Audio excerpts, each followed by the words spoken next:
What's going on, guys? It's Rage, and once again, welcome back to some more Black Ops 6. So earlier today, here on Tuesday, we finally got the weapon balance update that was due to come with the Season 1 Reloaded update, where it basically made sweeping changes to all of the weapon classes in the game. Mostly with things like reducing visual recoil, headshot damage multipliers were finally adjusted, the idle sway adjustments, especially here on the snipers, which we're going to spend a lot of time talking about this in particular. But as you can see here in the patch notes, reduce visual recoil on all weapons, reduce turn sway on all weapons, gun kick, default idle sway. Also the two notes here at the bottom, reducing the weapon motion when you're changing stances in ADS, and also removing the additional layers of hipfire deviation. Basically, it's reducing a lot of the extra movement penalties that would come with changing stances, or again, just moving around with Omni movement, essentially. And now down here with the aiming idle sway delay on all weapons is now 2.2 seconds. Aiming idle sway delay on sniper rifles now fully removes idle sway rather than reducing it by 50%. So again, essentially what this all means is when you go to ADS with basically any weapon in the game, you're going to be directly on target and not bobbing and weaving around the whole time. Here, for example, we'll go ahead and take an M4 with absolutely no attachments on it. You'll go ahead, ADS, and you're right on target. And it's, again, only 2 seconds before the whole ADS idle sway starts to kick in. But again, they've also reduced a lot of the visual recoil, and it's not going to really kick in until you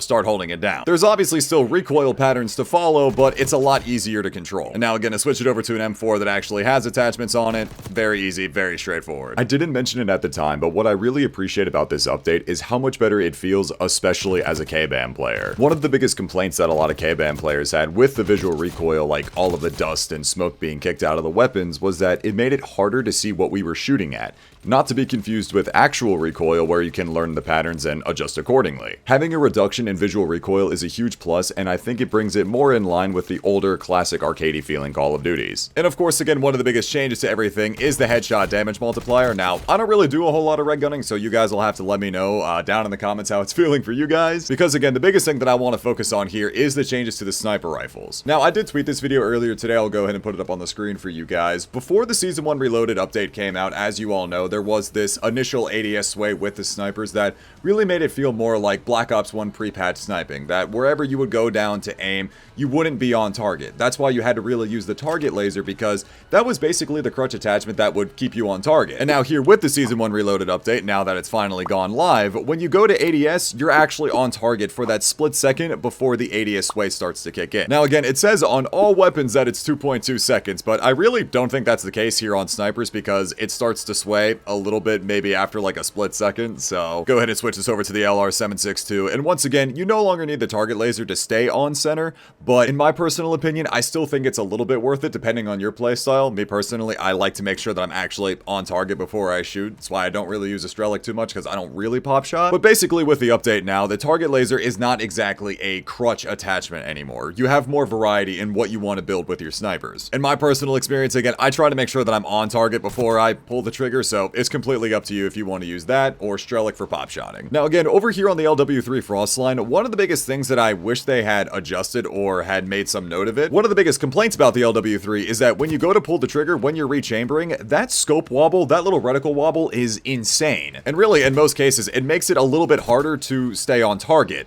as you can see, especially at distances like that. Now, honestly, I'm pretty sure that that is absolutely intentional, just because it is the fastest sniper in the game. They probably don't want us trying to fire off the rapid shots like that with this kind of sniper. I was really hoping that with the muzzle brake attachment that it would eventually help with it, or again, this update would kind of help with that, with the reset of it, but it's not. Thing is, again, though, like I was just saying, I really don't feel like they want us to stay scoped in, because it's a lot less noticeable if you actually scope all the way out and then fire the follow-up shot. As you saw, wasn't really much wobble to it right there. Again, though, definitely more noticeable on the frost line. I should probably go ahead and mention the SVD here, since pretty much all the time I'm just talking about the LR762 and the frost line, but the SVD, again, especially with the target laser, very nice. I do like it. It is really consistent, or at least the build that I've got sorted for it now with the ported compensator. I got things like ported compensator, the recoil springs on it. I feel like it helps out a lot with this. Could probably use something like the reinforced barrel or something on it, but I don't know. SVD is really clean. So now that we're all done with the science experience, we'll go ahead and jump into a game. And also, one other note was that they did add Hacienda into the 10v10 playlist, which I think has been a whole lot of fun. Actually, as a matter of fact, with the Season 1 Reloaded update, I noticed that they've re-added a lot more maps back to the 10v10 rotation. I'm not sure why Treyarch hasn't done this, but last year in Modern Warfare 3, they gave us the option to see what maps were in each playlist. They added Hacienda. I noticed that they re-added Rewind back to it. Also, Nuketown Holidays now in 10v10. Speaking of returning maps, though, I did see a leak on Twitter. I'll go ahead and post a screenshot, but apparently Launch from Black Ops 1 has been data mined and will be returning to Black Ops 6, which honestly I think is a pretty interesting decision. I'm not sure how Launch is going to play in this game. I mean, Hacienda already feels a little bit weird. I only say that just because Hacienda is a map that was obviously in Black Ops 4 and wasn't really designed for Omni movement in mind. So I'm kind of thinking about Launch in the exact same way as Hacienda here, where Launch is a very different map to Hacienda, but they obviously come from two different time eras, two different eras in time, and really three different kinds of Call of Duty games as far as boots on the ground and as far as movement, specialists, everything goes. It's going to be really interesting to see how a lot of the throwback maps work in a game like Black Ops 6 with Omni movement, and I think we've already started to see that with Hacienda. At times it plays really weird, but I think it's just a completely different pacing to what we're used to in Black Ops 6, considering all of these maps were designed for that fast-paced action. I've talked about it a lot, definitely going to say it a lot more, but it's not a giant surprise with the way the maps were designed in this game to be super fast-paced, not even just for Omni movement's sake, but just for the sake, again, that for the past 5 years since Modern Warfare 2019, all anyone has ever cried from the heavens for, where is Shipment? Where is Nuketown 24/7? It's not a giant surprise we have small maps in this game. And with the pacing that Omni movement has brought, along with the really small maps in this game, when we actually get some like regular size Call of Duty maps back in the rotation, it feels weird, it feels different, but honestly, I'm not complaining about it. Tonsil Beater, that is a psychotic name.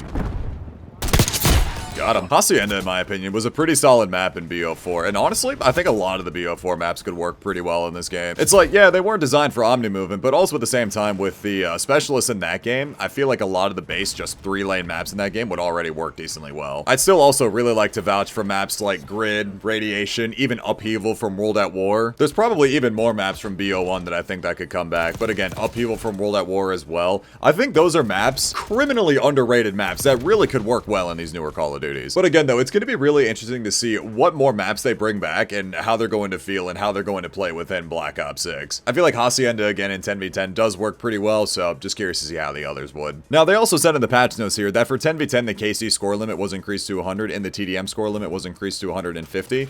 But while I was playing earlier today, I don't think it was something that actually went through with the update. Apparently, as well, the Rxqe also got nerfed, but it still seems like we're getting absolutely shredded by it, so I have no idea if some things went through and others didn't.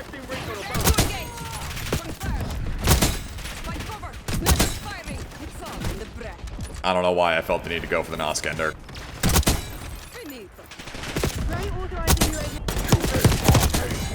Oh, that was close. Okay, I'm out of ammo. Dude, this Krakova is terrible! What the? What?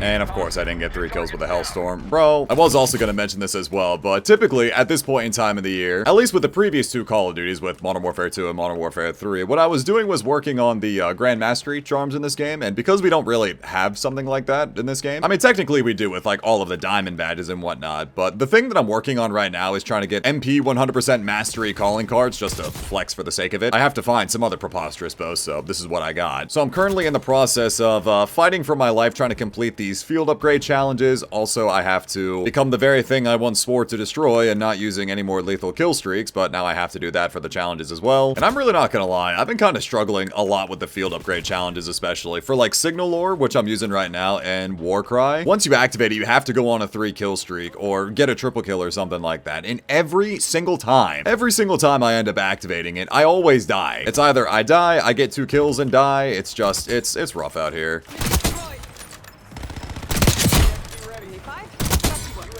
Oh, hold up. And the game's over. Right as I'm looking at their spawn. But yeah, like I was just saying, they said they upped the score limit, but the game just ended at 75. So I guess that's one of the things that didn't go through. It's this calling card that I'm trying to get right here, the Prestige 100%er. I just love how it fans out all of the Black Ops games. It just looks really cool. So now I have to get it. I need to complete 37 more ridiculous Prestige challenges for it. So yeah, I'm fighting for my life out here. I feel like I might be in a little over my head with trying to get the 100%er, but at the same time though, if I can get Grand Mastery in back-to-back Modern Warfare games, I can get the 100%er on this.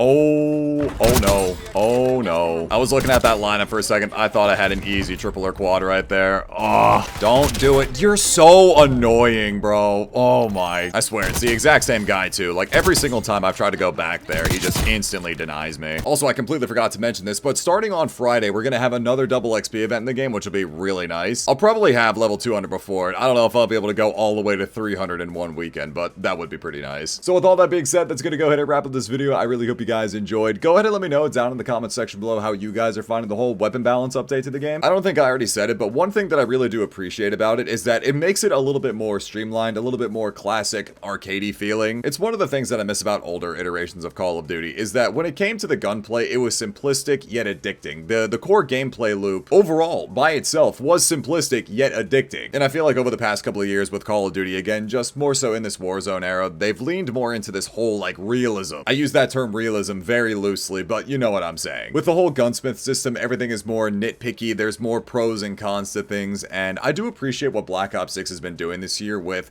less cons on the attachments. Bringing back a more simplistic feeling to the gun control doesn't necessarily like lower the skill gap or anything like that, I just think it makes it a more streamlined experience. Just again brings it back more in line with that classic arcadey feeling that I miss about older Call of Duty games. It'd be kind of wild to imagine a new Call of Duty coming out where the gunplay felt as simplistic and streamlined as a game like Black Ops 2, or really any of the classic Golden Age games from COD 4 to Black Ops 2. The weapon handling in those games was so nice, and I would really love to see a return to that at some point in time. But I guess that's a discussion again for another time. So once again though, I really hope you all enjoyed the video. Go ahead and let me know your thoughts down in the comment section below. Thank you all so much for checking out this video. Leave a like if you guys enjoyed, subscribe if you're new. It's Enrage, and I'll talk to you guys later. Take care, everybody.